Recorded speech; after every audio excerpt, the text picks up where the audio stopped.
अब आइए एक आपको पहले एक कहानी सुना दे। एक राजा का राज था। राजा के राज में प्रजा बड़ी सुखी थी। अपनी जगह बैठे रहो बच्चियों। राजा अभी बैठे रहो, देर लगेगी।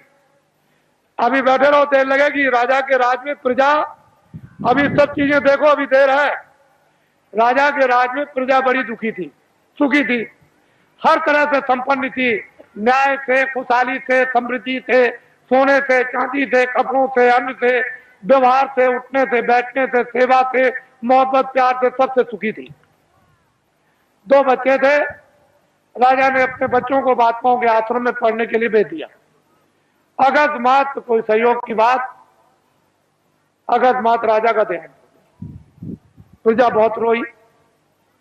मेरा धर्मात्मा, मेरा बड़ा पुण्यात्मा, मेरा राजा बड़ा अच्छा राजा हमारा चला गया, अब हमारी देखभाल कौन करेगा।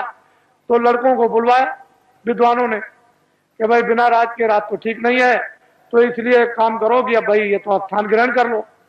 तो जो बड़ा बच्चा था उसको बैठाया कि अब तुम राजा बन जाओ, ये तुम्हारी प्रजा और तुम राजा हो जाओ। राज तिलक कर दिया, गद्दी पे बैठा दिया और सुना दिया प्रजा को ये राजा हो गया और तुम्हारी अब देखभाल करेगा। उस बेचारे को अनुभव तो कुछ था नहीं पूरा, क्योंकि अब महात्माओं के आश्रम में जब गए थे तो पढ़ा तो नहीं। बस थोड़े दिनों के बाद प्रजा दुखी रहने लगी, प्रजा में गड़बड़ी होने लगी, प्रजा रोने और चिल्लाने लगी। राजा बहुत कुछ सोचे कि मैं क्या करूं, मैं बहुत उपाय करता हूं लेकिन प्रजा को कोई सुख नहीं मिल रहा। तो होते होते प्रजा चिल्ला पड़ी, राजा खराब है, राजा खराब है, राजा खराब है। किसी ने कहा कि अरे भाई आपकी सारी प्रजा कह रही राजा खराब, एक महात्मा जी पहाड़िया पर रहते हैं, तो तुम चले जाओ और जाकर के उनसे प्रार्थना करो कि हमारे राज पर संकट आ गया, तो इस संकट को किसी तरह से कृपा करके दूर कर दीजिए। राजा गया, बेचारा गया पहाड़िया पर, देखा वह महात्मा, उनको प्रणाम किया और कहा कि राजन तुम अब कैसे आए, इतनी देर तुमने कैसे की। चले गए महाराज मुझे तो मालूम था नहीं कि इस पहाड़िया पर कोई महात्मा रहते हैं कि तुम्हारे राज में, तुमको यह नहीं मालूम कि महात्मा रहते कि नहीं रहते, फिर तुम्हारा राज कैसा। चले महाराज बड़ा संकट आया है, कृपा कर दीजिए हमारा संकट प्रजा का चला जाए। और सारी प्रजा रो रही, तो उन्होंने कहा अच्छा एक काम करो, किताबों में लिखा हुआ है कि प्रजा पर, परिवार पर, शरीर पर कोई संकट अगर आ जाए, चाहे राजा हो, तो भगवान नाम का जाप करा ले तो ये तकलीफ दूर हो जाएगी। जाओ अपने राज में बड़े बड़े विद्वानों की खोज करो और खोज करके महल में बैठा करके भगवान नाम का जाप करा लो, तो तुम्हारा और प्रजा का संकट कम भी हो जाए, हो सकता दूर भी हो जाए। राजा उधर से आए, अधिकारियों को दे दिया कि जाओ तुम चले जाओ विद्वानों की खोज करो। एक विद्वान मंदिर में जल चढ़ा रहे थे शिव जी के। जब बाहर निकल के आए तो देखा चंदन लगा हो, आप कौन है? कह लगे मैं तो ब्राह्मण हूँ। कह लगे बस आप ही की तो तलाश के लिए मैं आया था, और चलिए चलिए राजा ने आपको याद किया है, जल्दी चलिए आपको और कुछ नहीं करना, राज पर संकट आ गया, भगवान नाम का जाप कर दो, आपको दक्षिणा मिलेगी। जब वो गए तो सब सामग्री देकर के जाप करने के लिए बैठाया, तो ब्राह्मण बोले, कह लगे भाई ठहर तो जाओ, जरा हमको सोच लेने दो कि हम शंकर की का जाप करें कि राम का जाप करें कि कृष्ण का जाप करें कि देवी का जाप करें कि गंगा जमुना का। कुछ देर तक वो सोचते रहे, जब उनकी समझ में कुछ नहीं आया तो धीरे से वो बोलने लगे कि क्या जाप करूं क्या न करूं, कौन सा जाप करूं कौन सा न करूं, किस नाम का जाप करूं किस नाम का न करूं। धीरे धीरे बोलने लगे कि क्या जाप करूं क्या न करूं, क्या जाप करूं क्या न करूं, क्या जाप करूं क्या न करूं, क्या जाप करूं क्या न कर जाप। ये भगवान नाम का जाप होने लगा। तब तक किसी ने कहा राजन एक विद्वान को और बैठा दीजिए तो राज का संकट जल्दी दूर हो जाएगा। तो अधिकारियों को भेज दिया, एक ब्राह्मण को और पकड़ ले आए। कह लगे महाराज आपको दक्षिणा मिलेगी, आपको क्या करना, भगवान नाम का जाप करना, राज पर संकट आ गया वो दूर होना चाहिए। दूसरे ब्राह्मण आए, जब वो बैठ गए तो कहा महाराज अब जाप कीजिए। उन्होंने कहा भाई ठहर जाओ। उनसे जरा होशियार थे, उन्होंने सोचा कि भाई ये कितने दिनों से जाप कर रहे हैं, तो कई दिन उनको लग गए। ये किस नाम का जाप कर रहे हैं, तो वो धीरे धीरे कहते थे क्या जाप करूं क्या ना करूं, क्या जाप करूं क्या ना करूं। तो दूसरे विद्वान कहने लगे जो ये करे सो मैं करूं।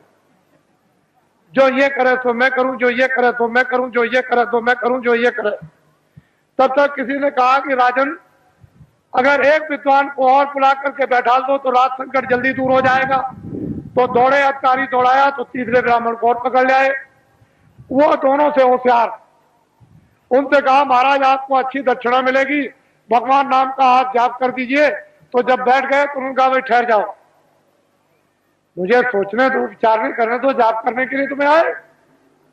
उन्होंने सोचा कि पहले वाले विद्वान क्या जाप कर रहे, तो पहला कहता है कि क्या जाप करूं क्या ना करूं, दूसरा कहता है जो ये जाप करे तो मैं करूं, तो तीसरा कहता है कि धांधली कब तक चलेगी, ये धांधली कब तक चलेगी, ये धांधली कब तक चलेगी, ये धांधली कब तक चलेगी।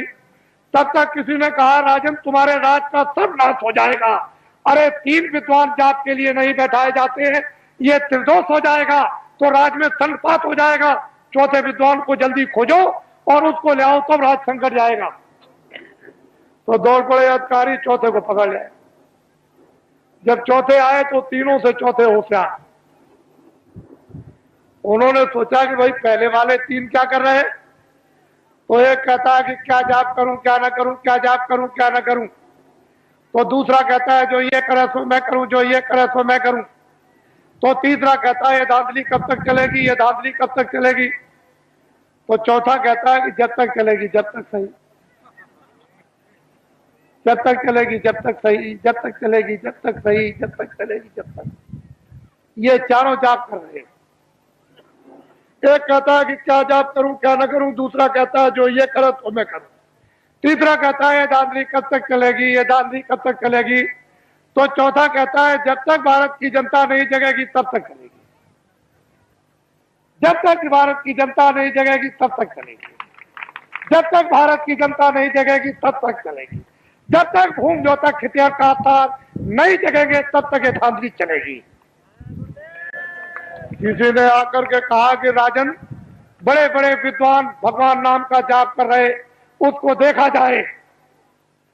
तो आगे आप मंत्री ने कि चलो सिपाहियों, राजा जाप देखना चाहते हैं। सिपाही गए, विद्वानों से कहा कि अरे विद्वानों, मंत्री और राजा आपके जाप को देखने के लिए आ रहे। कह लगे कोई चिंता फिक्र मत करो, कब आ रहे, कितने बजे से आएंगे, इतने बजे से आएंगे, चल पड़े। बस वो सब के सब विद्वान जोर से बोलने लगे क्या जाप करूं क्या ना करूं, जो ये करे तो मैं करूं, जो ये करे तो मैं करूं, ये धांधली कब तक चलेगी, ये धांधली कब तक चलेगी। तो चौथा विद्वान कहता है जब तक राजा साहब नहीं आएंगे तब तक धांधली चलेगी, जब तक राजा साहब नहीं आएंगे तब तक धांधली चलेगी। तो राजा साहब ने जब कानों से सुना कि अरे, एक कहता है कि क्या करूं जाप करूं क्या ना करूं, दूसरा कहता है कि ये करे तो मैं करूं, तीसरा कहता है धांधली कब तक चलेगी, ये धांधली कब तक चले, चौथा कहता है जब तक राजा साहब नहीं आएंगे तब तक चलेगी। तो राजा साहब ने कहा रे बदमाशों, मैं आ गया, तुम्हारी बदमाशी नहीं चलेगी। आप तो अभी क्या मालूम, आप लोग घबराओ मत।